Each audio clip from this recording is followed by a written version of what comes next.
Carlton, Matias Wallman, Second Floor Sports, October the 8th at 1:02 p.m. Anniversary of Don Larson's perfect game in the World Series. Wow. See, I saw that on my Twitter and I was like, that can't be right. It's like early October, but then of course I remembered in 1956 there was only the World Series. Yeah, fair. Yo, who's trying to co-opt my podcast mate here? What the hell? What? Ben Pett. Oh, I thought Ben Pett. I don't know who the hell Ben Pett is. But That's my cousin. I thought he was trying to get you to start a podcast with him. I'm like, bro, you're on like our podcast. Come on. Oh no, that's disrespectful. Under contract.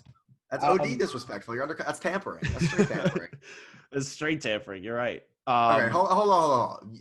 This kid texts me. Goes, I've got breaking news. I go, okay, what is it? He goes, I'll tell. Oh, let me just read the direct conversation here. I got some fire. I'm coming out hot on Second Floor Talking about Sports. submitting an apartment application, blah, blah, blah, some other stuff he probably doesn't want me to repeat on the air. You go, I have breaking news too, dead ass. I go, hit me. He goes, gonna break it on the show. Mm-hmm. All right, so the people want to know. I'm sitting here waiting. Talk to me. And this is dead ass breaking news. Like, you can look it up online. There's no news about it. Oh boy. A source has told me, right? Apparently, Adam Sandler and Megan Fox are currently in Israel filming none other than the sequel to You Don't Mess with the Zohan. Straight up. Straight up, my source tells me that. A lot more excited about this than I am. I imagine you can't disclose your source here. I can't disclose my source, no. I just thought I should throw that out there. I don't know. If anyone's interested in cutting and styling hair. For context, the first time I ever watched You Don't Mess with the Zohan with Matias, he quoted the entire movie, which is one of my biggest pet peeves in the world. Half of the reason I did that was because you had literally just told me that you hate. But then the other half was because you just know the entire movie front to back. Yes, also correct. I mean, look, I'm occasionally susceptible to like quoting a movie I've seen a million times. You know, we were watching Borat at the house like 2 weeks ago, probably. Mm-hmm. I might have quoted, a handful of lines here or there, but that's also like part of my daily lexicon is just like quotes from Borat. It's not just quotes too; it's also the voice. It really transforms a life. Exactly. So like, look, I'll quote a movie here and there, but the level at which I watched and heard Matias quote the entirety of Zohan, I mean, like, impressive. No, I was trying to find a word other than like impressive or like tip of the hat. Scary, worrisome. Worrisome is a good word for it, I'd say. Okay. Like just worrisome, if not like a little bit creepy. Just a little bit creepy. Okay. I don't know. I mean, that's objectively, Zohan is not a fine piece of film, I would say. I don't know, dude. I don't know. That's like Adam Sandler's like funny. Pearl. Adam Sandler's Pearl is Don't Mess with the Zohan. Yeah, I went there. A movie that transcends tradition, history. What tradition does it and a transcend? coming of age story? Adam Sandler play like a possibly kind of racist Middle Eastern man. Is it racist? I mean, he's Jewish. He's Jewish. He's playing I don't know if this is the right podcast to get into it on. Definitely not playing a white guy. Yeah, fair.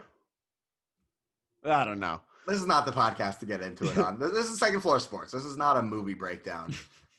All right. Do you have any more breaking news about movies coming out of the Middle East? No, I think we're good. If you're watching this, what's not good?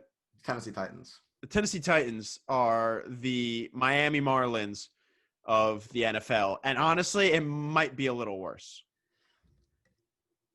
It's tough to say right now because if you guys want to go back on our podcasts from like the beginning of the MLB season, like about a month and a half, 2 months ago, we were saying we didn't think the Marlins were going to be able to like play for weeks. Like there was some legitimate noise about like the Marlins not finishing the season. Yeah, like being removed.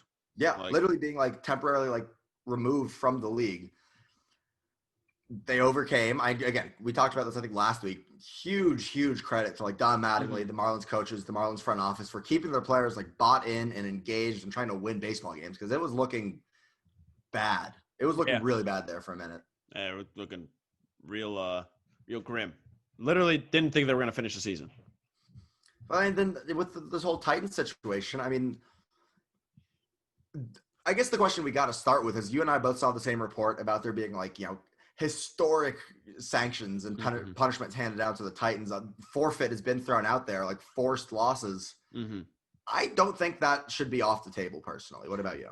So they haven't. I saw a report this morning I got that same notification from Bleacher Report. I don't remember who the source was. I think that came in like yesterday even. Okay, yesterday. I saw a report this morning at like 9 a.m. that they hadn't discussed they hadn't discussed what the punishment would be. Like Which I think is they haven't discussed I don't believe it at all. You haven't had a single discussion about what the punishment is? Come on. Like, they haven't really discussed the possibility of a forfeit at that time, which honestly, like, I mean, look at the facts. The report came out that they congregated outside of the locker room and practiced within each other. Which they not even congregated. They like staged it. They held an unauthorized practice. Which they weren't supposed to do. That was the strict rule. And we saw that with the Saints had to get up really early, and their game was kind of up in the air against the Lions last week. Yep.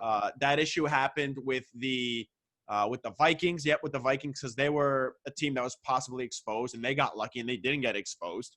Like this was a really dangerous situation, and dangerous doesn't even begin to cut it. It's like a blatant violation of the safety protocol. That's what it is. Is that the NFL we had a lot of doubts on how they were going to handle this. Nolan is in the comments right now saying their private practice wasn't against any rules. Yes, it was.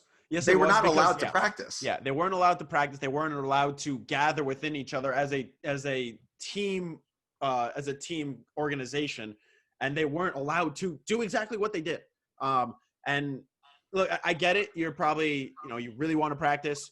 Obviously, and you have to get ready for a game because you don't know if you're going to play. I mean, the Patriots. But this is a different season. Like this is not an NFL season you've ever seen before. Like these protocols are in place to help you finish the season. Like it is in NFL players' best interest to follow these protocols as strictly as possible. I've seen it from a few different people now. That's like NFL players got to have a bubble mentality. And we talked so much about like in preseason where we saw hardly any positive test results. Mm-hmm.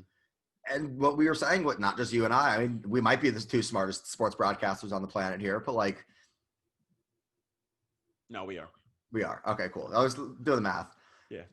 It seemed like NFL players were taking it pretty freaking seriously and not going out and being irresponsible, but clearly something has changed. No, clearly. And again, it all goes back to we had no faith the MLB would be able to handle this, and they shit the bed to start. And did they even shit the bed though? One team caught an outbreak. No, I mean the Cardinals didn't play for like 2 weeks, dude. But they didn't catch it was more out of concern than like actively catching an outbreak. Right. The Marlins had an outbreak. We were shitting in hindsight now. I think the MLB did as well as they could. One team had an outbreak, and one team was in heavy quarantine for a minute. But I was getting to that. Like at first it was that the Marlins had this outbreak and the MLB was kind of just like, all right, what do we do? Like they literally said like we don't really have a solution, and we were all just like, inexcusable. What do you mean? Yeah, inexcusable. But in their defense, they've responded pretty well, and they acknowledge that we need to have a playoff bubble, which we'll get to a little later in this conversation. The MLB kind of made up for it a little bit. Now the NFL is kind of coming out, and they already burned that bye week solution last week, which was the right solution. Well, I don't know if you call it burning it. Like it's not ideal, but like no, they didn't burn it. Yeah, but that was the right solution to use last week. So. Yeah. Yeah, and it worked. It was. We were even talking about this, like how like weirdly perfect it worked out. Like they didn't have to move too many bye weeks around. The Steelers were like, all right, it is what it is. We have to play 13 straight moving weeks. Forward, if the NFL continues to have these issues, that's going to be the exception and not the rule. I think you're going to see.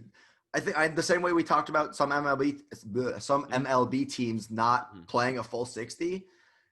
I think it's possible we see some NFL teams not play a full 16 games, but that has the potential to be a lot more damaging in terms of like the playoff picture than the Marlins playing 57 games as opposed to 60. Like 3 games in a 60-game baseball season is not nearly as big a deal as one in an NFL season. And this is nothing new. I mean, we talked about this. Not to mention it put some teams so unfairly under the gun. Like the Chiefs, for a minute, looked like they were gonna have to play 3 games in 9 days. Mm-hmm. That's impossible. That's the Steelers. The Steelers are gonna have to play 13 straight games. They're not gonna have they had a bye week in week 3.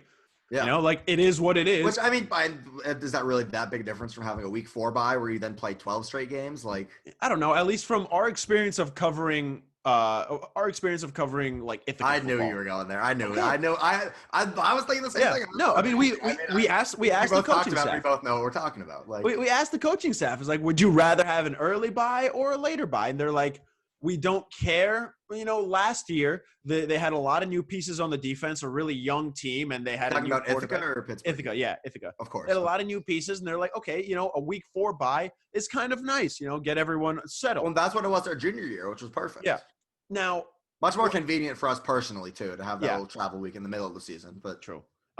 When it comes to this now, it's like last week there was no culprit. Like no one really broke protocol and like someone fucked up. Well, This week, you don't really know. we don't really know. The Patriots were being investigated. They were kind of looking into given things. the way the sports Twitter world works. I think we probably would have found out if someone had like blatantly broken protocol. We haven't yet.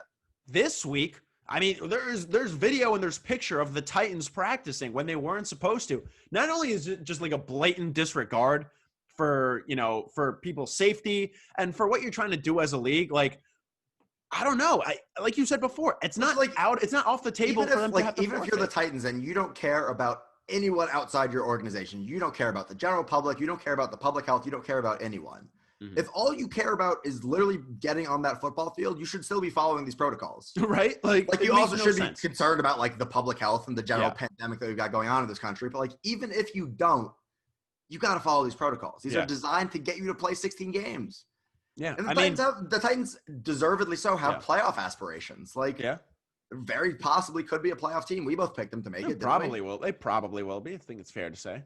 That's kind of what I'm saying. Like, look, I mean, half joking, half not. If like the Giants or the Jets started like fucking around and not following protocols, you could half jokingly chalk it up to be like, well, what were the Giants like? Okay, they're gonna punt the season either way. Like, that's still kind of disrespectful, but but like at least they're not the playoff team. Like, it's just so ridiculous, man. Like, these protocols are put in place to get you through the season, and you can't even follow them. I mean, dude, even Kirk Cousins, who had that dumbass quote before the season started of like, if I die, whatever, and letting natural selection. Even he was like, I'm going to wear a mask and I'm going to respect my teammates and I'm going to do whatever I need to do to get a season started. Like, look, I think I saw Ryan Nadeau in the stream earlier talking about like talk politics. People love that.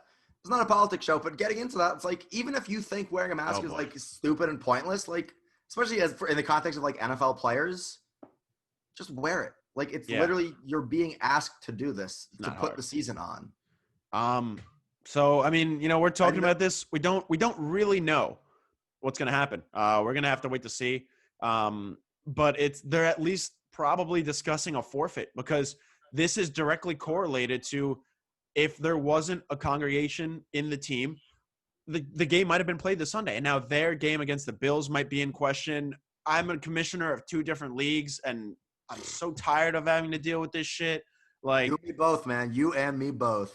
It's Matias not fun. Is the commissioner of our main league, and he was getting picked apart in the group chat this morning. Hey, man, I like to think I've followed through on my responsibilities pretty well. I want to read a quote from Pro Football Talk. You can read this whole paragraph here? No, not the whole thing. I had to get my pen and paper out. Yeah, before we kind of move on to a couple of the storylines in the NFL. They had a Monday league-wide conference. This is the report. Alan Sills, who is the NFL chief medical officer. As if everyone listening didn't know who Alan Sills was. Yeah, duh. He said that the infections are inevitable, which I agree with. Yeah. But that if teams followed all protocols, the infection would be contained. When this possibility of a team-by-team or regional bubble was mentioned, Sills argued that the league's protocol, if followed, are superior to a bubble. I could not disagree more. I mean, his thought process was that it was going to be like the food providers and, maintenance and janitorial and all shit like that was going to spread the disease. I mean, just look at the NHL and the NBA. Those guys, it's not like those guys aren't in the club. Like, yeah. Everyone. That's what I think. Is a perfect reason to do the bubble the way the NFL and the NBA and the NHL have done it so successfully. And now the MLB. Like, everyone has to be accounted for. It can't just be the players and like the team personnel. It's like everyone from the guy who's like mopping the bathroom to the guy who's like restocking the hand sanitizer. Yeah, they're in the facility with you. They're touching the same high density touch points or whatever the terminology is that Patrick Mahomes and your starters are touching. Like, I mean, there's also that picture of Stephon Gilmore and Patrick Mahomes hugging. We'll wait to see what happens there. Chiefs have no positives as of right now. They had a positive. Hugging or not, they're on the same field. Like, they're on the same field. And it's crazy. It honestly is. And like, this is what makes the virus so crazy, is that there was a positive in the Chiefs quarterback room, and Stephon Gilmore is positive, and Patrick Mahomes hasn't come back positive yet. But also, there's an incubation period. There's an incubation period. Exactly. I mean, that's the reason we keep going in circles here, is because like there's still so much we don't know. And that makes the NFL look bad, because now Stephon Gilmore tested positive after the Chiefs game, but they already had a positive in Cam Newton. So if they spread it now to the Chiefs, we haven't really seen too much team-to-team spread. Well, and that's the disaster waiting to happen. Yeah. That's exactly what we were saying. Literally flashback 2 months ago, and we were talking about the Marlins. Like, it was always, well, if they can keep it contained to just the Marlins, they're like, the league is probably fine. And that means that the protocols are working as best they can. Like, you got to assume that if there's a small outbreak on a team, like 2-3 guys, it's going to spread within that team. Like, it's virtually impossible to stop spread within a team if you get a case. Mm-hmm. It's keeping it within the team that's going to be the key factor. Yeah.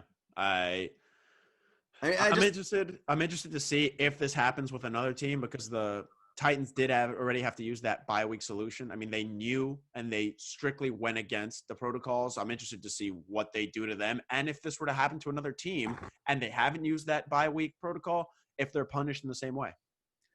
Look, I just think in terms of the last point on like the forfeits and the punishment, the NFL has made it clear that they are not taking any shit in terms of adherence to the COVID-19 protocols. Mm-hmm. There's a first for everything. After week 1, when coaches weren't wearing their masks, Troy Vincent, is that the VP's name? I think something Vincent. Maybe. I don't know. VP of the NFL, guy in charge of discipline, came out and was like, "Did you make him a drink too, or just Roger Goodell?" Oh, seafood tower. Sorry, I did not make Troy Vincent seafood. I was like, what? Vincent came out and was like, look, you guys got to wear your damn masks. Like, we're giving you this one warning. It's week 1. We get it. New system. There's your one warning. Second week, some guy's not wearing masks. $100,000 fine. Was it $1 million to the team? I think so, yeah. That's a lot of money. It's not a lot of money to an NFL team, but like, it's a send a message amount of money. Mm-hmm. If teams are going to keep breaking these protocols after the NFL has repeatedly come down and said, like, you need to follow these, even if you think that the protocols aren't fair, and you can say, like, oh, well, everyone's getting tested, why should I wear a mask on the sideline? Like, which is stupid, because we've seen this. Which is stupid, but we've seen this saying, week. Even if you think that, the NFL makes the rules. Like, they are, and they're not being like. There's so many people, myself included, yourself included, bash the NFL for being like wishy-washy with how they apply rules, and like, you know, they need to be different standards, and like lack of. Not transparency, but like lack of consistency. Lack of any thought process into it, usually. The NFL's not being inconsistent about how they're applying these rules. And if the Titans really just want to go out and say, like, fuck it, we're going to practice, like, the NFL is giving you more than enough chance. It's like when you're a kid. You're 7 years old. Mom says, take the trash out. You say, no. The mom doesn't immediately, like, take the PlayStation away. But she's like, first time, she's upset. Second time you do it, she's maybe, I don't know, takes it away for an hour. Third time, you're losing your PlayStation. Like, it increases. Like, the punishments get worse the more you don't listen. True. And, you know, if you're watching on our Instagram Live, you're seeing the comments blowing up from probably our number one fan, Mr. Young Gilgamesh, Nolan. He's a Titans fan, and, you know, I think half jokingly been a Titans fan too. Let me put that on the record. Nolan has been a Titans fan. Half jokingly, probably half serious, saying this money doesn't mean anything to the millionaires, which is kind of true. After a certain extent, it's going to, but if they willingly practice, knowing they had COVID in their locker room and everything like that, they need to start getting draft picks taken away and forfeit, because it's ridiculous. It's absolute bullshit. There's no reason that their game shouldn't be played this way. What do you think is more likely? Last point on this. Loss of draft picks or forfeit? What do you think is more likely? I'm literally just asking you. I honestly think a forfeit is the cleaner way. You don't have to change anything schedule-wise, and you punish them.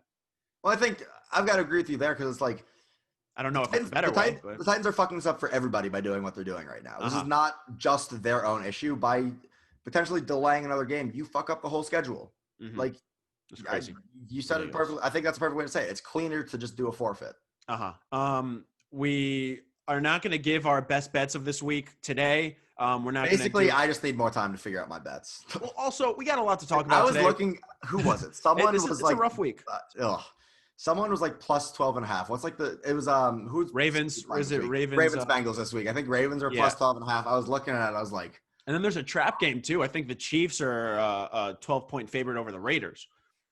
Chiefs are 12 over the Raiders. Yeah. I haven't locked my picks in yet, but I might take the Raiders there. So we'll release a video on Sunday giving our best bets. Just real quick, going through some of the storylines and maybe your favorite game to watch for this week, Ben. Dwayne Haskins getting benched. Not just benched. Demoted to third string. Third string. And not third string the show with Cam Pratt, Emma Beltran, and JJ Klein. No. I mean, you look at his stats compared to the Giants stats, and I know it's completely different situations, but at this point, Haskins has had 2 or 3 head coaches, 3 different offensive systems. It was a terrible locker room before Ron Rivera got there. It seems like he has control of the team. And this is only Haskins' He hasn't played well. Yeah, he hasn't played well. But I think this is premature, and I do not agree at all. Look, I'll ask you for one. How many snaps do you think you've watched from the football team this year?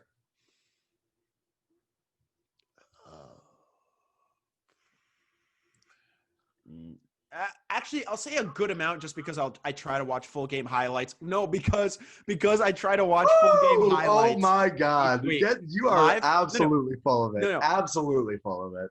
But if you're telling me how many snaps have I watched live? Seconds. Oh my God. No. But like, how many snaps have I watched live? Keep trying to make it up. How many snaps have I watched live or on the same day? 8, maybe. I don't know. Like, I'm not watching a lot of Washington football this year. Like, I'll be completely honest with you guys. I'm not watching a lot of Washington football this year. The fact that he got bumped down to the third string.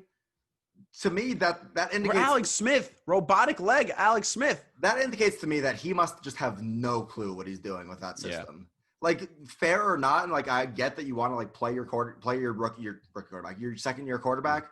If you can't even make him the backup, he's got to be completely lost. That's the only thing that makes me think. It makes me think there's some, I don't know, effort issues or commitment issues, or effort or not getting the playbook or something bad. Yeah, not good. Last point before we get to our what you think the game of the week is going to be. JJ Watt, Bill O'Brien apparently had beef in the locker room. We were live. I believe it. We were live last time when the news broke, so you can watch that past episode or listen to it. We also had talked about it like 30 minutes before. We didn't think he was going to get fired, but we were like, doomsday is coming. You believe it? I mean, I didn't really believe it, but I've read so many articles where it's like confirmed. I'm like, yeah. I guess, yeah. I mean, who am I to like doubt these numerous reporters? You know? No, not me. No. It kind of makes sense. Actually, I don't know. I just broke my first news, of my career. So not true.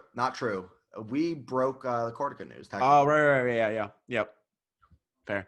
Also, McGregor just accepted a fight with Dustin Poirier. What? Yeah, but.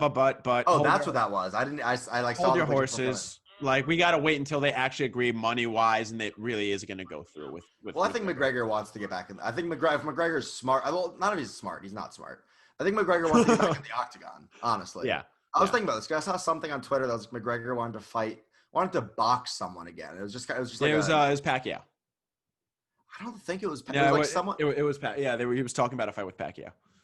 It might have been someone else. It might have been someone else, but that was the rumor. I saw some like blog post, like one of my friends on Twitter liked the blog post talking about McGregor for the matchup for like someone that wasn't Pacquiao, someone like actually is like more in their prime than like a 42-year-old Manny Pacquiao. But I think McGregor wants to get back in the octagon to win.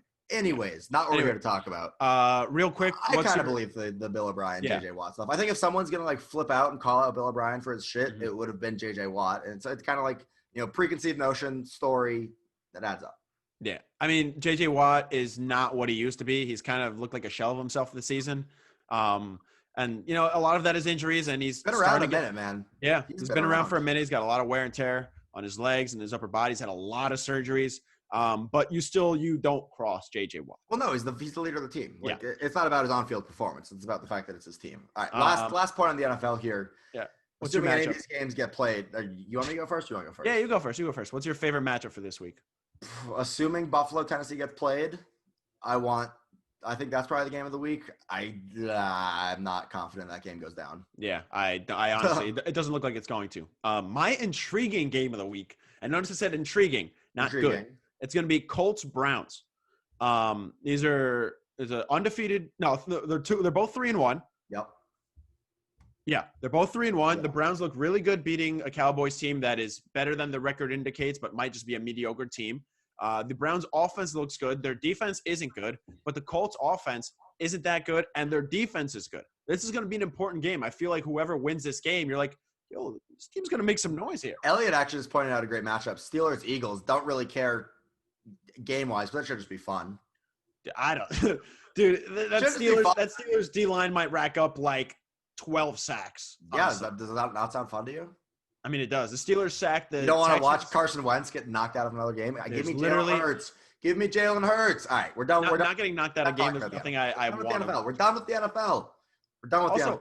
Interesting. Nick Foles, Tom Brady playing for the first time since the Super Bowl. Whatever. Sounds like a done. MLB. We starting Padres Dodgers? We should. I mean, last week we talked about what is the team most likely to get into a fight or to beef. We'll even start with beef because they didn't get into a fight yesterday. Well, actually, funny note about this Padres-Dodgers game from last night. So, backstory, I had a migraine. I don't even think I told you. I had a migraine yesterday. Migraines fuck my shit up. Like, I was Ben tried filming some stuff. Did not go well. May have evacuated some stuff out from my front porch. Wasn't a lot of fun. I was in bed I puked like big time. Oh.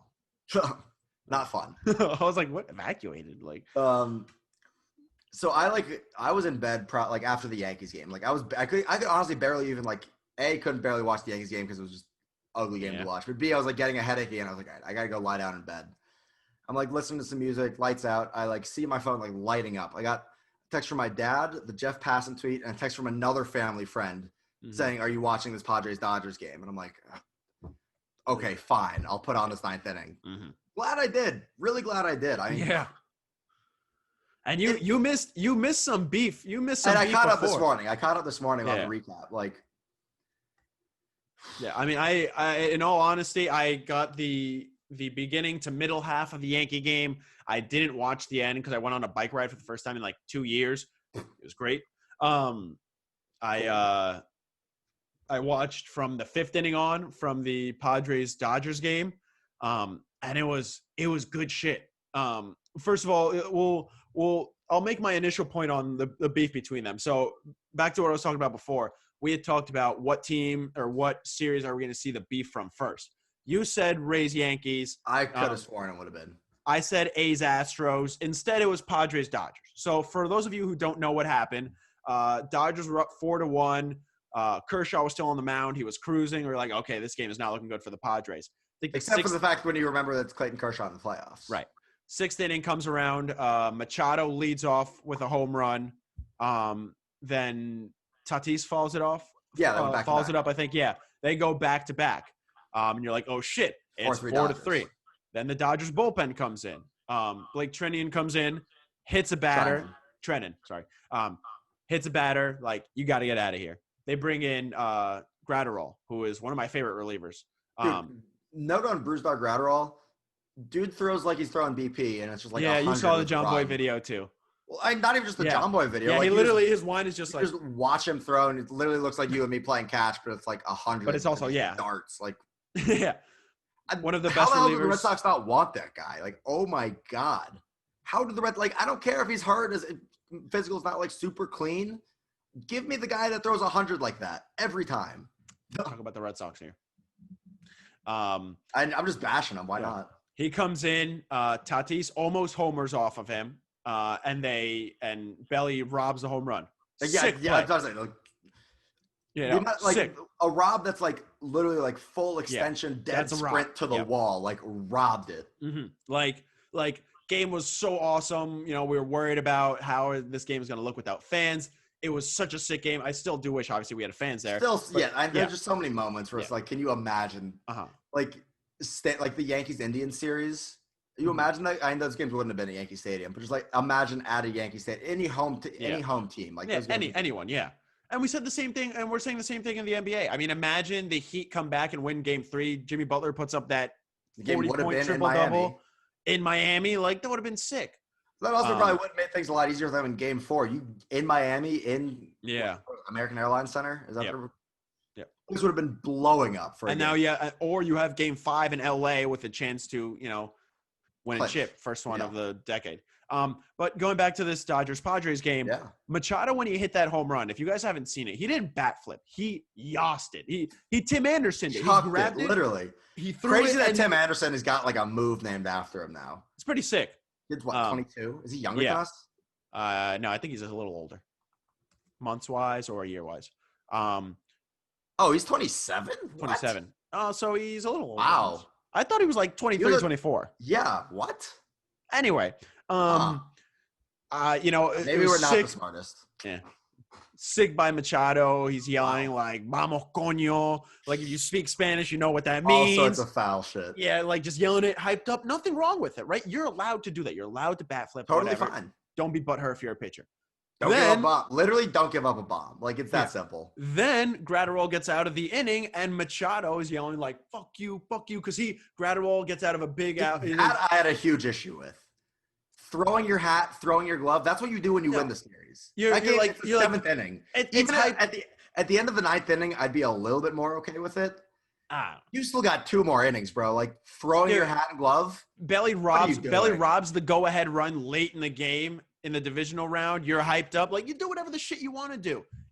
Don't throw your glove, man. Throwing your glove is what you do when you win the series. You got more baseball to play. Okay, that's fine. If there was more baseball to play and the Padres wanted to make them pay, then make them pay. But they didn't. They lost the game. I think throwing your hat and your glove is a step too far, honestly. All I'm saying is that if Machado's going to hit a home run and then just yaws his bat and yell like "Vamos, coño," then like Gratterall, it's not like Gratterall was looking at them throwing his stuff. Like he was hyped. He threw it to his dugout. The difference and there then is Machado literally does not need Machado hits a home run. Is like, all right, I don't need my bat anymore. Like that's so awkward for Gratterall, bro. You throw your hat and your glove in 2 different directions, and then you're like walking off the line. You're like, wait, shit, I need to like get my hat and glove to like keep playing the game. He doesn't need it anymore. The inning is over. Like the game's not over though. I don't know. Throwing your hat and your glove. I mean, Machado's eventually going to need his bat again. Act like you've been there before, just one time. Come on. Nah. I think that's too much. Fuck that. Game's not over.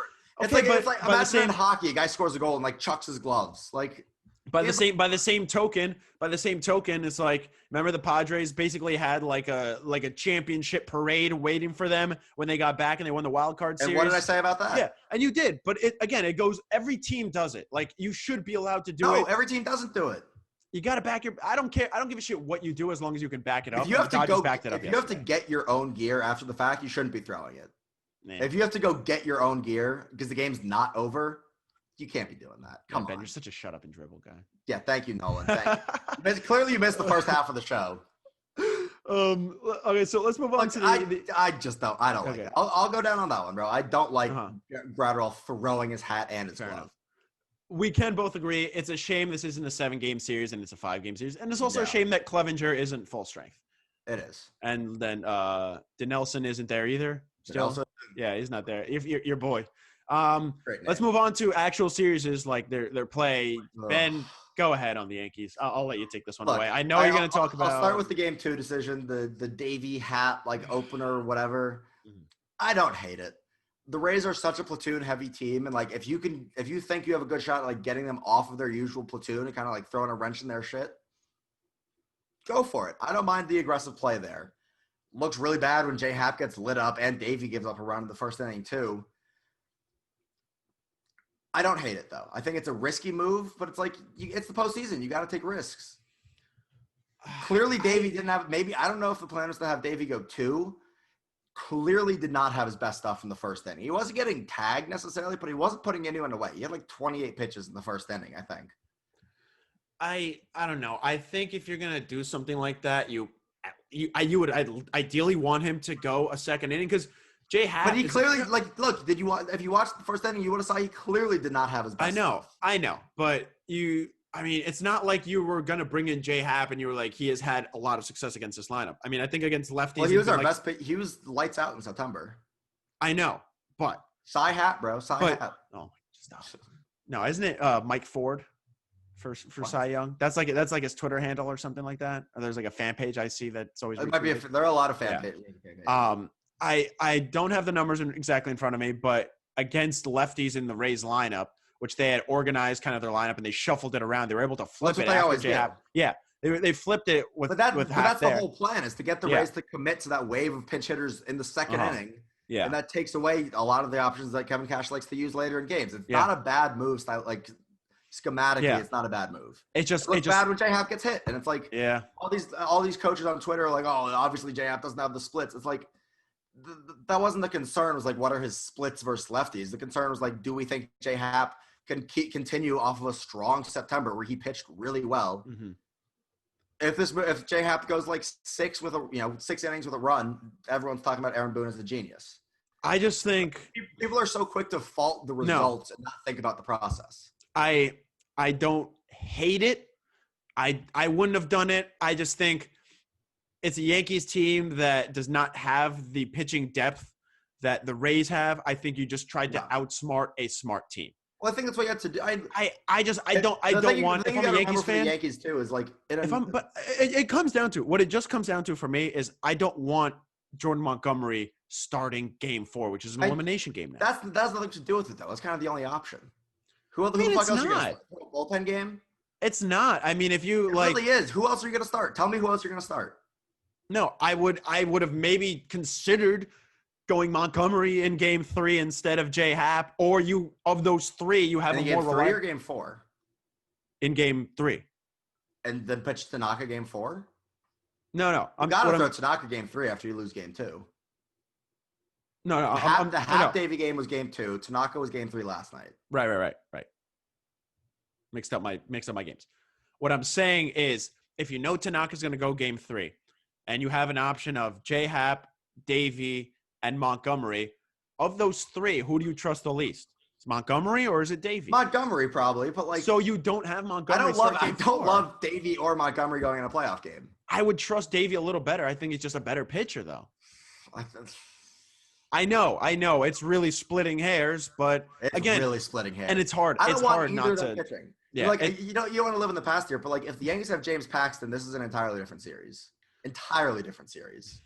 I mean, yeah, you have there's been all this pitcher. There's been all this shit on Twitter about like the Yankees need to go out and get Trevor Bauer, which I'm not inherently opposed to. And we had the same conversation last year too. Like the Yankees need more starting pitching. I'd almost rather have a trio of Garrett Cole, Severino, and James Paxton with like Tanaka as my 4 than throw a bag at Trevor Bauer, who seems to me like a prime candidate to not be able to pitch for the Yankees. Also, low-key, Tanaka's like last 3 or 4 starts in the playoffs have just not been good. That's complete cap. He's got the lowest qualified ERA amongst all. That is starters. No cap. Go look up the numbers his last. Okay, not anymore. He's got the lowest ERA of most qualified starters coming into the last night. Just saying.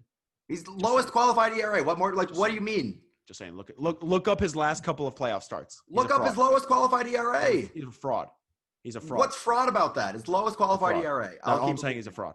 I can't. No, we're not. You don't want to yell about. Skipping over CB Buckner. Yeah, I was gonna say you don't want to yell about officiating. Like, how do you leave? How does he get a home plate assignment? Brutal. I think his accuracy was like. So I don't look like that guy. He had an accuracy of atrocious. Like 85%. I think it was, which is bad. It's bad. And like, I think the most frustrating thing as a fan, as a player too, you can't give guys both sides of the plate. You can't give them both sides. CB was giving both sides of the plate in Game 2. And then whoever the hell – and honestly, the Game 3 calls were arguably worse than the Game 2 calls. Yeah. 2 different calls against the Yankees. Luke Voigt draws a 3-1 walk. And that's cutting it. Like, that's hard to say. Like the Yankees didn't play well yesterday. But you talk about when they were still in this game 1-1, Luke Voigt up, bases loaded, 3-1 count. He draws a walk. Mm-hmm. Like that 3-1 strike call was you saw the same thing I did. I'm sure you all saw it on Twitter. 3 inches off the corner, 3.5 inches off the corner, like not even remotely close. Who is it? Not even remotely close. Who is it in Game 2? The pitch was like it was up and outside, I think. Like 2 or 3. Literally, I don't think I could pull up a single call from Game 2. Like it was consistently bad. Not on topic. Sorry, we'll skip right over it. Just saying, got a notification that the Titans were not following their mask guidelines, and it is an open secret. Shocker. Wow. Yeah, they're gonna get hit hard. The Voigt call, ball 4. Yankees are up 2-1. Third inning. Yeah, third inning with Giancarlo Stanton on bases loaded, 1 out, hottest hitter in the postseason. Mm-hmm. That's a pretty good setup. I don't know what's going to happen. I'm not even going to try to tell you what's going to happen. Do I love Giancarlo Stanton up with the bases loaded, 1 out with the Yankees already with a 1-run lead? Probably. Yeah, big fan. Would be very much in favor of that situation coming up. Voigt just missed call. And then later, before the Kiermaier home run, Mm-hmm. That's a strike him out, throw him out, double play. It was a close pitch, to be fair, the one that was called ball 4, but the same pitch was called a strike in the same at bat. And that's where the frustration comes. Yeah. Like, you look at the two pitches next to each other like this. Mm-hmm. It's different calls. Well, Yeah. one of those is a strike, one of those is a ball. Like, how? Mm-hmm. How? I mean, what do you That's the difference between a tie game, 2 on, nobody out, or Kiermaier up with 2 guys on. Besides just having, better umpires, like, and I'm not even robot umpires. I'm not even really in favor of the robot umpires. Like, I think an umpire is part of it in a perfect world. Like, if you're gonna consistently give like the inside corner to lefties, it's okay.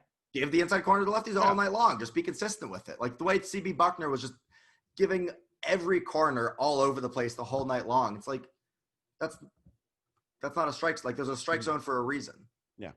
I feel like we get so caught up in like pitch framing, and it's like, oh, like a good framing catcher on a close pitch, he should get that call. It's like, well, like there's a difference between getting a call and like a ball being and just called being a bad call. It's just not being a strike. And it's like some of the most frustrating ones is like, it's not even the ones where it's like, like kind of like cooks through the zone and like and you're like, flips it on its way out. Yeah.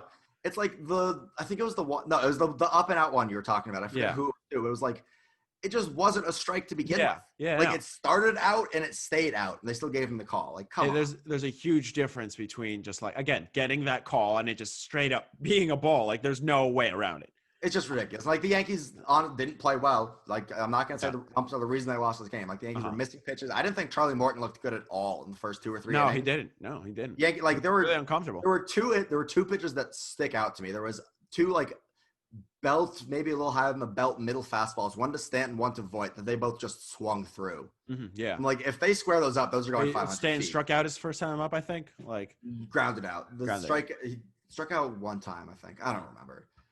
Just the Yankees didn't look great. Got not even no help. Got like actively hurt by bad call. It's just frustrating when you can, like, the fact that we can sit here and point to 2 calls that like actively changed the game. Mm-hmm. That's not good. Do you think the Yankees have any chance if Montgomery isn't like near perfect tonight? Yeah, I mean, with this lineup, we have a chance against anyone. In all honesty, with this lineup, we got a chance against anyone. Well, we tagged the Indians had the best starting rotation in baseball this year, the best ERA, and we tagged them for 21 runs in 2 games. Yeah, but we're already on game 4. That's the only problem. But I'm saying, like, this lineup is not the concern. It's the pitching. Yeah. It was always going to be the pitching. You ready to move on to the next series? Yeah, I suppose. Before we do, all I'm going to say, Tanaka's last 3 starts. We got 5 innings, 3 earned runs, 4 innings, 6 earned runs, and 4 innings, 5 earned runs, 6 runs total. He has combined for 9 strikeouts in those 3 starts. You can throw the middle one out with the rain delay, in all honesty. Just saying. You can throw the middle one out. He also still had the lowest qualified ERA coming into the start. So let's look at his previous starts. A's Ash. I said recently, and then I just triggered you by calling him a fraud. A's Astros. I saw an interesting article. It literally have fun signing Tanaka to too much money this offseason. Yeah, no, it'll be someone else that'll shit the bed. He's too good. He has too much promise. 63% of teams have won that have struck out less in the regular season in the postseason. That's what the Astros are doing. Surprisingly, they had the lowest strikeout percentage from any team remaining, and they're up 2-1 on the A's. Huge game. Huge win last night, obviously. 5. Oh, I hope this goes 5. And tell everyone why you want it to go 5. For the possibility. For the possibility of Mike Fiers pitching in Game 5 against the Astros, and I don't think it probably will. If Mike Fiers is in the game, the A's are probably lost because Mike Fiers has like a 5-something ERA against the Astros this season. But just for that moment of watching Mike Fiers come into the game against the Astros, that makes it all worth it. I don't care who wins at that point. Actually, that's not true. I hope the A's win. But like Jeff Passan tweeted that out and then later said, it would probably be Chris Bassett. No, yeah, Fiers is like I said, better. Plus 5 ERA against the Astros, but like, that would be nuts. That would be nuts. I mean, look, what you talked about with the Astros is what's been happening. They show experience. They've been there before, and their hitting eventually picked up. They couldn't hit during the season, and their pitching is getting it done. Postseason experience means something, man. Like, it does. Been there. Act like you've been there before. Last series before we get into the NBA Finals, Sixto, the Six God Sanchez, going to try to keep the one of the best names alive. Too.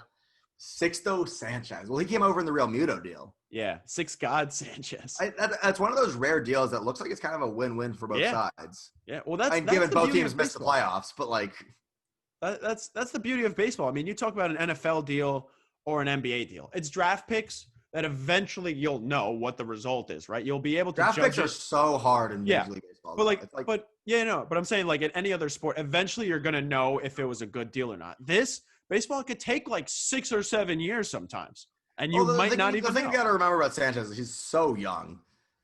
And so it's like you don't quite know what he's going to be. He looks great. He looks great, but we've seen guys look really good and then kind of struggle. Because what happens, especially with young pitchers, like coming into the league, guys don't know what to expect. Guys don't have a good read on him yet. And then you kind of figure out, oh, like if he doesn't get that first strike fastball, he's got nothing. Like sometimes you can figure guys out. Mm-hmm. And obviously Sanchez was like a top-rated prospect if he went in the Real Muto deal. Mm-hmm. Looks like he has, ace-type potential, but we'll see. This series hasn't had too many surprises, honestly. Like the Marlins aren't good. They're fine. They're not good. They're good. They have a good pitching staff. They can't hit. They scored 5 runs against the Braves. They scored runs against the Cubs, but also the Cubs, I think, scored also not great. 3 runs all series long. First game was 9-5. Second game was 2-0, I think. Yeah. Anderson. Big balls. Yeah, big baller. Rookie starting pitcher in the postseason, shutout. And like your number 2 pitcher. Yeah. Like not bad. I think Montgomery's gonna throw 6 shutout tonight. So that's definitely doesn't have a 4.8 ERA. That's where you're sitting at, huh? So you're not doing too well. Well, and honestly, you look a lot better than you said you would. You said you were like you weren't gonna look good at all. You look pretty good right now. Well, I got like 10 hours of sleep last night, but I got like 8. No, I got 10 hours of sleep.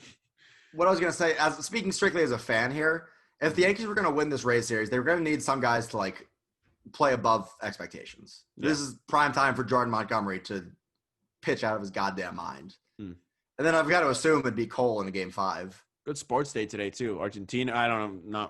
You don't care, but Argentina's playing. Good sports day says bringing up an Argentina soccer game. Argentina's playing at like 7 or 8. I need to double check. We got 4 baseball games today. Thursday night football. I literally don't even know who's playing Thursday night football. It's Bucks Bears. Again, Foles Brady. First time they've played. Right. 2 3-1 teams. So I don't know if it'll be a good game. Really. I think it's gonna be the 3rd straight week I don't watch a single snap of Thursday night football on Thursday night. Well, I mean, okay, but if the Yankees weren't playing at that time, would you? Yeah, come on. How are you not going to watch 2? I might put it, honestly, I'd probably, assuming the Yankees weren't, I think my setup would probably be finals on the big TV, like finals on the actual TV, the NBA finals. That's tomorrow night. No. Oh, it's tonight? I'm pretty sure it's the 8th. Today's the 8th. Yeah, I literally thought today stupid. was the 9th. I was like, wait. I was like, one of us is wrong. Yeah, it's tomorrow night. Yeah, so, I thought today was the 9th.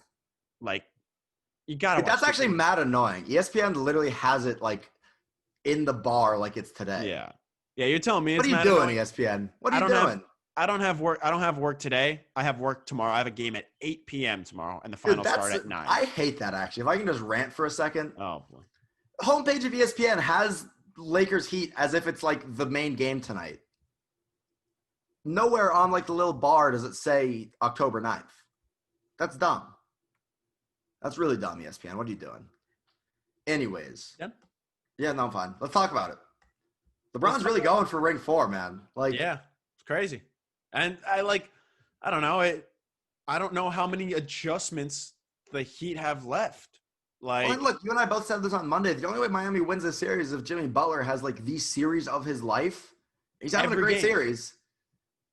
But we saw what it takes for the Heat to win a game with just Jimmy Butler, and it was a 40-point triple-double on 70% shooting. Like, right? Like, and it's not like they ran away with it. Like, no, it was a close game. LeBron was crap down the stretch. Like, and like, we kind of touched on this. Well, we talked about how successful the Heat were running 4 out with Jimmy as like the primary ball handler with no Bam in. Looked really good. I was kind of surprised to see Kelly Olynyk not play as much in Game 4. It's because he like didn't obviously play well. You got to start Bam, but like clearly the 4-out deal worked for Miami. He played like 6 minutes, and I think they were all like bad. Kelly played 12. Okay, 12 minutes. Like they weren't good numbers. Like they weren't good, but it's like what do you have to lose if you're yes. The problem with that is like the Heat were still trying to front AD, which was a good idea, and it was working. I mean, like you have to like Miami's in a point where like you've got to go all in on everything. Yeah. Like you can't hedge any bets here. Like Yeah. you got to aggressively double AD, front him in the post, keep the ball out of his hands, try to get in his head. Like you got to try all of this. Like there's no point in like holding something back at this point, obviously. But that's the thing is how many more adjustments do you have? Like we saw. Well, probably not. I mean, I'm not saying that he'd have more adjustments to make. I'm saying like you saw what they had to do in Game 4. Like you've got to try to front eight. You got to try it, man. And even then, it doesn't really. Again, like it's not like the Heat ran defending away with a Game top 3. 3 player in the NBA is really difficult. I can do it. Right. I have the length, the athleticism. Emphasis on the athleticism. Or the length. I mean, I'm 6'3" and I have long arms, but AD's also 7 feet tall. Less than 6'3". I'm 6'2 3/4. I'm fucking 6'3", Ben. I see some doctor's notes. Again, the problem if you're having Kelly Olynyk in, like, if you have someone front AD, you want like Iguodala in there, or you want Jimmy Butler in there, or even Bam if you really want to front him. The thing is, Olynyk's not athletic I would have enough. spent more time with. And obviously, Bam got hurt. Healthy Bam, I would have spent more time with Bam on AD as a primary defender in the series. But that's the thing is that you need Bam as that rim protector on help defense, and we saw it. I think obviously look, hindsight's 2020. I'm saying like if your mindset is like stop Anthony Davis, which I think should be your mindset if you're Eric Spoelstra, I think you got to play Bam on him. You have no one else who can possibly defend him one-on-one. But the problem is if you just commit Bam to AD, like you got you got Jimmy Butler guarding LeBron, or you have Jay Crowder guarding him, and then like you run pick and rolls. Well, I mean that's why it's fucking difficult to defend these Lakers. Like, I mean it's when we saw something really interesting that I liked. It's a pick your poison type of deal. Yeah, something I really liked from Game 4 that both teams like made an adjustment for, and they were playing it the same way. LeBron didn't play well in the first half, and what the Heat were doing is they were going under on his screens and basically giving him the 3, and he was trying to not shoot that deep 3 every time, and it was working. He didn't look comfortable in the first half. Then the Lakers were doing the same thing on Jimmy Butler because he doesn't shoot from 3. He doesn't shoot it well, and he just doesn't shoot at all. No, it's not even doesn't shoot well. It just does not shoot. He didn't take a single. That's what his 40-point tripped up. It was the first 40-point performance in the finals since Shaq without a 3. They would go under, and then AD can switch onto him because if they put a bigger body onto him, or if they have someone like KCP that can at least delay Jimmy Butler for a second, which is not easy to do, you have AD that can recover and he goes under. And that's just – we eventually saw in the second half, LeBron, that big bomb that he hit from 3, that he was like a couple steps behind, they did exactly that. And then he was like, oh, shit, okay, they're going to give me some like space to shoot. And then what happens is, like if you're Miami, you got to give him that shot because you'd rather him take that shot than try to have him pick apart your defense. But then if he hit a couple of 3s in the second half, and then he looked a lot more comfortable. I mean, if he's hitting him, he's hitting him. Like, what do you do? Like, what the hell do you do? You throw your hands up and you're like, well, shit. The Lakers are really good. Yeah. I mean, Jimmy had 22, 10, and 9, and it wasn't enough, like. That was never going to – it's like we said, bro. Like, Jimmy had to play out of his goddamn mind. Yeah. And the good thing is we've never seen LeBron in a final series where someone blew a 3-1 series lead. Doesn't happen. Never happened. Do you really think there's any chance Miami comes back and wins this? Absolutely zero shot. Miami will not win this series. There's no way it possibly happens. Do you think they win tomorrow night? I think I'm trying to figure out how I can jinx one more game out of the series. I think LeBron goes for 70. What? I just want another game. I just want another game of the finals at this point. Well, another game, and also literally just as like speaking as fans here, how sick would a Game 7 in the series be? That'd be wild. If Dragic comes back too. There's no way Dragic is coming back. I don't know, man. Again, Look, it's plantar fasciitis. There's always gonna be you saw the videos of him trying to put he couldn't play. He can't explode off of it. Like we talked about, like how much of Bam health wise is worth having out on the floor. Dragic looking like that is not worth having on the floor. Yeah. He has no explosiveness. He's going to get torched defensively, and he's not going to be able to like drive and explode. He's got nothing. Yeah. There's always going to be a part of me that roots for like the underdog, that roots for the comeback, that roots for a Game 7. Like, it would be a lot of fun. Yeah. That said, I think the series ends tomorrow night. I can see the Heat stealing another game. Just running through it. I mean, I think you need another like legendary performance out of Jimmy. I think they can. I don't know if it happens, but I can I'm just gonna hedge myself and make myself look I think right I know. anyway. I think I know why I mixed up the game. Actually, Why? Josh texted me, goes, "Ring night for LeBron, baby." I'm like, wait. Texted me that like right before Well, the that's show. your problem. You listen to any information a Browns fan gave you. Well, not listen. I just see the text on my screen right before the show, and I'm like, oh wait. I would also like to expose him in our fantasy league Josh? at least. He said, "Can you please change my matchups? I'm facing Ezekiel Elliott in all 3 leagues I'm in against the Giants." He texted me, "Can you Yikes. call Dave? Can you call the Giants and tell them to work on their run defense?" Just running through some more numbers for Game 4. KCP scored 15 points. He had like 5 like clutch points towards the end against the role players stepping up. It looked like Caruso might have gotten actually really hurt at the end of the first half, but he came back and it was fine. Bro. He's fine. Yeah, the Alex Lakers. Caruso. The Lakers weren't aggressive getting to the line. I think LeBron at one point had all 12 of their free throws at some point. That's got to be as high for the series, isn't it? LeBron hadn't been getting to the line much this series. I'm seeing it right here. He was 10 of 12 from the free throw line, which is awesome. I just mean attempts. Okay. Just a record Lakers are 8-1 this season when LeBron attempts at least a dozen free throws. Shocker, right? Yeah, those stats are like, really? When your best players play really well, you win? No fucking way. It's like, those records are just like, I remember you'd always see that with like the peak like death lineup Warriors. It's like when Steph and Clay both go for 30, the Warriors are like 802. It's like, really, when your 2 best players put up 60, you win games? No way. This is crazy. Another number that kind of went under the radar: 4 blocks for AD, like blocks on Butler, good help defense, just like. Well, I also love Anthony Davis apparently demanding that he guard Jimmy Butler. Yeah, well, because that was a 1 of 7 as the primary defender. Great strategically, and I mean, look, it's not a knock on LeBron, but like at this point, he knows that AD is more. AD's the best player on the floor. He's the best more player athletic than LeBron, especially at this point in his career. Like, who wins Finals MVP becomes the question. I think we still need to look at Game 4. I think I saw a number like LeBron had like 49% points accounted for, and his like usage rate was only like 25%, which is crazy. In a series like this where there's not a huge like storyline, like narrative driven reason to give out the award, I think it's just got to go to whoever your best player on the floor is. And has anyone other than Anthony Davis been the best player on the floor? Yeah. You can always make a case to give it to LeBron James. Well, yeah, that's the question, and this isn't something new this season, right? Because AD co-MVPs. No, oh my God, please don't. It's happened before. I know, but I wouldn't want that. I'm not saying would you want it. I'm saying, do you think it's possible? If neither one of these guys has really doubt it, honestly. Okay, is it going to go to anyone other than LeBron or AD? No, I'll answer it for you. Obviously. No. Russo. I think you can KC MVP. I think it's possible you get co-MVPs. I mean, I'd have to like really break down the numbers, like compare them left by right. But like, I think it was Kobe and Shaq were the last co-MVPs, right? Yeah, I think so. Yeah. Yeah, that's literally that's like one of the last like finals I like don't really remember watching, and I can't remember co-MVPs other than that.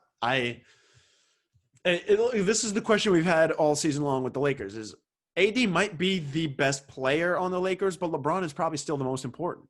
Is the most important. So like, what do you do with Finals MVP? Last point I want to get into on this series. We're running out of time here.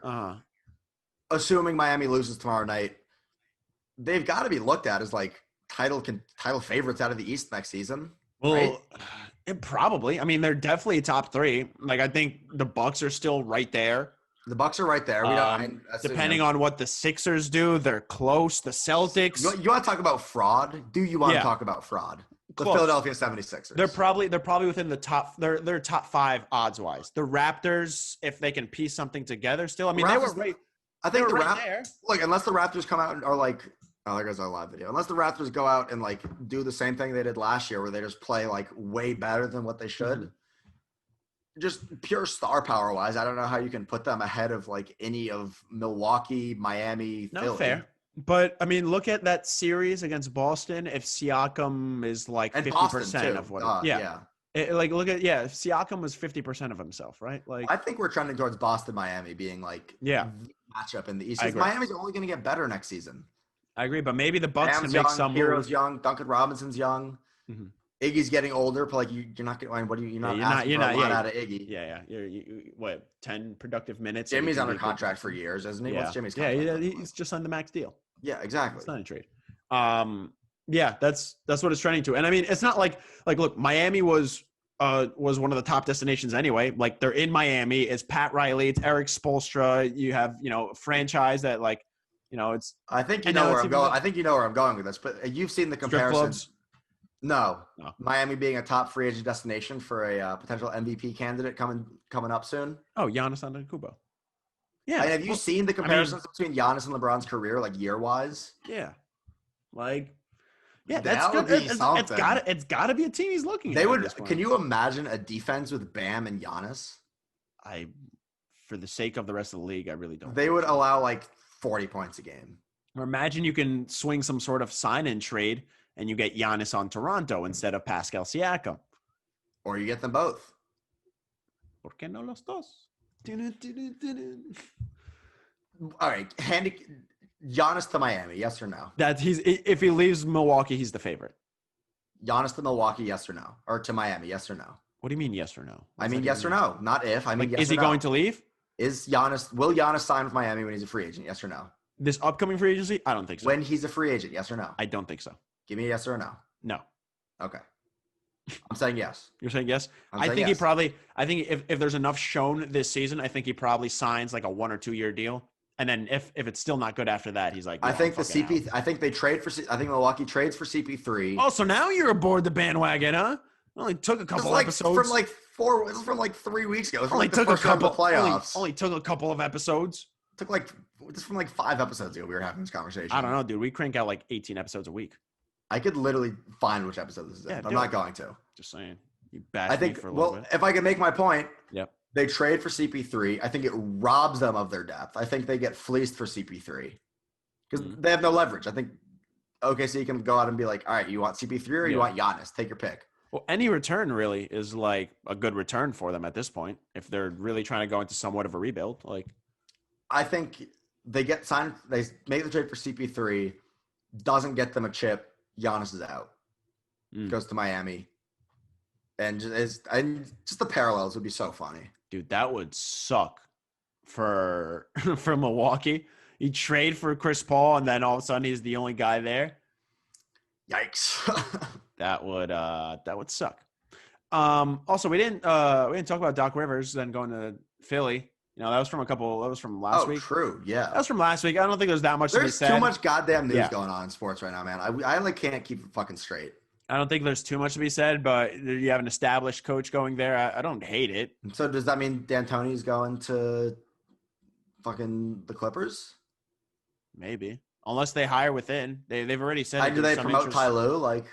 Apparently Ty Lue and Kawhi or Ty Lue and Paul George. No, Ty Lue and Pat Bev had beef, apparently. All right, well, you got Pat Bev then. Yeah, I don't think that's probably just Pat Bev being Pat Bev. That's Pat Bev being Pat Bev. Yeah, I don't know. If you're the Clippers, that's a huge gamble to not sign like a top tier coach. Yeah. Unless you want to promote from within. Again, we haven't, but no news has come out about what direction they want to go in. So I think it's still got to be D'Antoni. Yeah. I think we're wrapping up NBA, wrapping up the show. The Storm beat the Aces. And it's really a shame because I got a little bit of the highlights, but there's just a lot going on. I just want to highlight what, at this point, Breanna Stewart has accomplished. For real, 26 years old. Let's preface it with that. Yeah. 26 years old. Let me read you what she has on her shelf. Is this straight from the Instagram post you saw the other day? This is from 538 right now. Okay. Slightly better source than an Instagram post. Yeah. 6 WNBA finals games over the last 2 seasons, 2018 and 2020, because she tore her Achilles in 2019, right? Like that is not an easy injury to come back from. 6 wins, no losses. Good start. 2 championships, 2 Pretty finals solid. MVPs. They need to go to 7 games also. What? 5-game finals is not a fan. Not a fan. No, me neither. Not a fan. When she was at UConn, she won 4 championships, 4 MVPs in the Final Four. Only Like, 3 most outstanding players, though. She could have caught that 4th one. What was she Man. doing? What were you doing, Stu? Like, you couldn't win Sucks. 4 most outstanding players? Come on. Sucks. Trash. Yeah, right. Like she's 64th in career win shares in the WNBA already. And How one long, of those how long seasons. till Sabrina passes her? Oh man, I'm excited to watch her play next season. I mean, Dude, she's gonna, low key, like that injury is only gonna make her better. I mean, it gives her more time to recuperate. She's taking like a Ben Simmons year. She gets a year to like she read played and like learn what, about 2 or the 3 league. games. 2 or 3 games. I think she played for like a week or something. And like that's a player who also the want Liberty the ball. What? Dog shit. New York Liberty Yeah. suck. I mean, there's a reason they got. There's a her, reason right? they got number 1. Yeah. Like that's a team that is fully committing to just. Oh my god, away. bro, you're not recording. Yeah. You asshole. I was like, what? Come on. Dude, I thought about doing that like on whatever last time you filmed an episode, and I was like, dude, nah, I'm gonna dude, you can't do that. I got my mind in like 75 different places. I'm looking for a car. I'm looking for an apartment that I can move into. Like, oh, dude, you can't do that to me. Very proud of that one. There's a Liberty team that is completely committed to just bombs away from 3. God, that's so funny. Hilarious. As a team that you want the ball to be in Sabrina's hands, like at all times, just running the offense. I'm really excited to watch her play. She's sick. I think that I really like. I don't know why the WNBA doesn't go 7 games in the finals. It might just be like a viewership type of thing. But I saw like their viewership was up. For viewership? Their viewership was up 35% from last year's finals. Really? Yeah. I don't think I saw that. And like that's like. And I get it. There a lot of time there isn't like crossover and stuff like that, but like, and this I feel like this is a very real thing. Like it might not necessarily happen to us because literally our job is to talk about sports and it's the only thing we really care about in life. But like, if you're not that hardcore of a sports fan, and like even like to a little extent, like you think about like 5 baseball games a day, like football just started again. Basketball's been going crazy. WNBA is on. These World Cup qualifiers for soccer.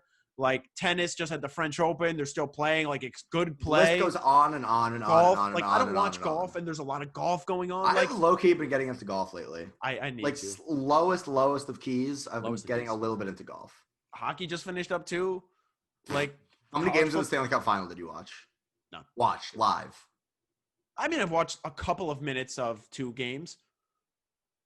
But like that's not a lot. And like college football just started up again. And college basketball's around the corner. Like this is a lot for people to watch. And like the fact that I don't know what the schedule looked like. I don't know what the WNBA was competing with, but they were competing with some like with at least 2 or 3 different playoff or finals games. The things to remember too is like as like young kids, college student, recent grad who are not paying for cable. Mm-hmm. That's the big thing. Like I've got one laptop. I got 2 phones. Cool. Actually, that's not true. I have 2 laptops. I have 2 laptops. You have 2? Oh, one doesn't work. Well, no, one works fine. Like, literally, I've had my other laptop plugged in, or had it sitting under the TV in the living room since I got the new one. Literally just for streaming games. Oh, okay. Oh, it still works. It's just it would doing anything on it just gives you a heart attack.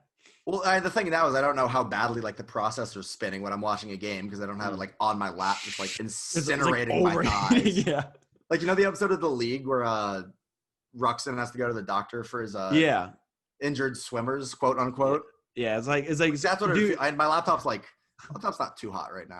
Best line of that one is just it's like, do you usually have laptops or other electronic devices around your privates? And he's like, and he's thinking it's like oh, I don't have good enough connections. Like phone, 4 of them, and it's like a phone and just like.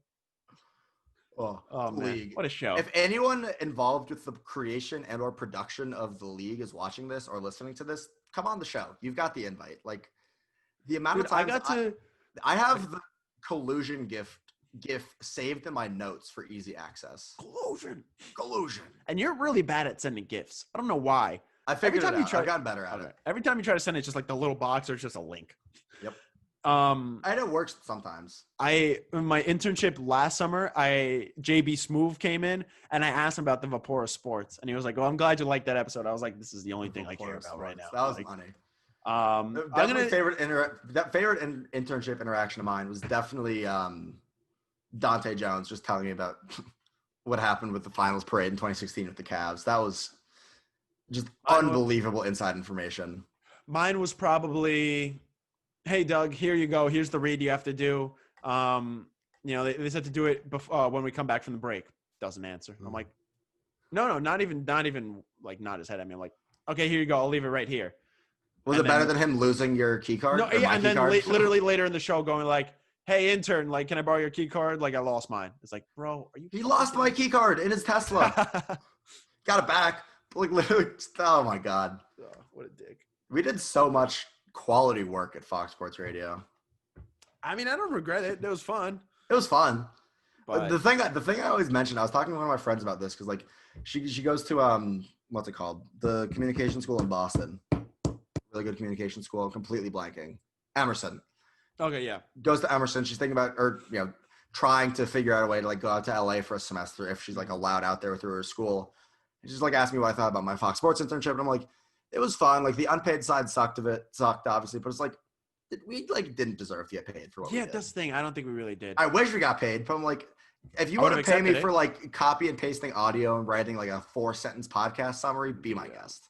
Be my guest. We had to like, we got paid for like, we would have gotten paid for paying attention to sports talk and like doing minimal work. At least we got to meet John Ramos. That is so true. That is the one saving grace, honestly. You saw us 7 John Ramos going back and forth on Twitter a couple of days ago? No. What about? I don't even remember. I just saw like a 3 or 4 interaction thread between them two. I'm like, well, it's funny. Like my heart. Like there's just a huge like Ithaca pipeline to Fox Sports Radio. Just found out another alumni that did Fox Sports Radio, the one and only Ed Cohen. Really? Yeah. Now the play-by-play voice for the Knicks. And like the play-by-play voice for the Knicks. Yeah, I mean, for less radio. 3 or 4 years, I think. Longer than that. No, I think it was 2016. That was like 14. I don't know. Whatever. So I don't have his start date locked into my brain. I mean, pretty cool. I mean, Ithaca has people doing play-by-play in the MLB, NHL, NBA, PLL. I've tried a few different times to get in touch with Brendan Burke. Just nothing. Yeah, that's okay. I saw yesterday. I don't know if you follow him. He was tweeting out the different draft picks that the Islanders were making, and they drafted people with really hard names. Yep. And also, like Which NHL is like draft, hockey. I mean, NHL draft was last night. Did you know? Yeah, because the Rangers took Lafreniere first overall. Oh yeah, I didn't know. That's crazy. Rangers. I remember because like the way the NHL did it was like made a like what's the word? Lottery. I like cannot come up with words today. Made a lottery, but like one of the teams who got one of the lottery picks, they couldn't reveal because they were still in like the play-in bubble. Mm-hmm. And the whole time I was like, what if I assumed it was like some team like at the very bottom of the playoff bubble because they had slightly better odds. I was like, yo, like what if it's Rangers? What if the Rangers get like a lottery pick, assuming it would be first overall. Uh-huh. And then it came out that the Rangers got first overall and made the playoffs and are like trending like very much at the right. They had the second overall 2 years ago. Got a Capo Caco, if you know who that is. A Finn. No Capo. I did like I didn't see what team it was. I don't remember who it was, but was it the Oilers maybe that had Alex Trebek to announce their pick? Yeah, that was pretty cool. That was cool. But it's so upsetting that Sports Jeopardy is not a thing anymore with Dan Patrick. Yeah, that would be cool. Would have smoked it. Absolute. Either one of us. Like, not even just either one of us, but like I think though, I don't know, dude. Have you ever watched an episode? Like an episode and try to play along. You will. Okay. I mean, like, look, if I can get like 90% of the questions right, I think you could probably get 90% of the questions right. There was this game called Run the Tables that like since it stopped, but it was like $100 if you win 12. It was like HQ, but it was the same thing as HQ, but for sports. Yeah. And like the shit was like near impossible because sometimes they just give you a picture and being like, "Who is this?" And I was like, "I don't fucking know." Or it was like whenever it would happen to me, I would just like I would go like 6, 7. I think got like the first 8 correct one time, and then like wasn't even in the top 15 just because people are. It's got to be. It's literally like it's got to be like bots involved, like someone just like an algorithm to fucking hit it that quickly. Yeah, because you also get rewarded with points. Because it's about how quickly you answer. Yeah. Exactly. Like I'd be sitting there like cruising through, and I'd be like, oh well, I'm not gonna win any money. Cool. Yeah. But to finish my point on the NHL. Brendan Burke tweeted out a picture of like the second or third guy that got drafted. And he's like, are you kidding me with these names? And his first name was Matias. So I tweeted back. I was like, hey, Brendan, Ithaca grad, let me know if you need help pronouncing his first name. Did you And respond? he didn't answer. Yeah. I got like 2 likes from random people, but I don't know. Wow. Nice. You got anything else? Actually, yeah. Let me look through. I've been trying to do this. I like screenshot stuff I see on Twitter that I like mean to bring up or put on the rundown, like random Also, things. check our mailbag. Maybe we got something. I got a picture of Jake Dow. I'm not seeing anything. All right. So I guess we'll end it there. Episode 13 ending on a banger of a note.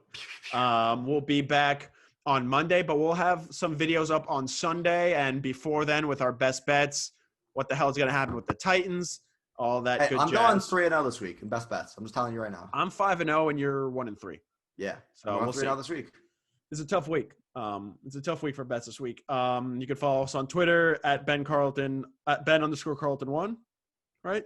Yeah. I'm at Matias_Wildman. Twitter, we're at 2Floor Sports.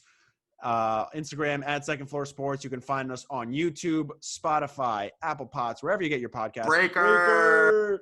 Give us a like, give us a retweet anywhere you see us. Tell a friend, so it looks better for us. Don't just tell a friend. Tell a friend to tell a friend. Yeah, tell like multiple friends, honestly. Tell multiple friends. Fuck it. Exponential growth. Ben, always a pleasure. I will talk to you on Monday.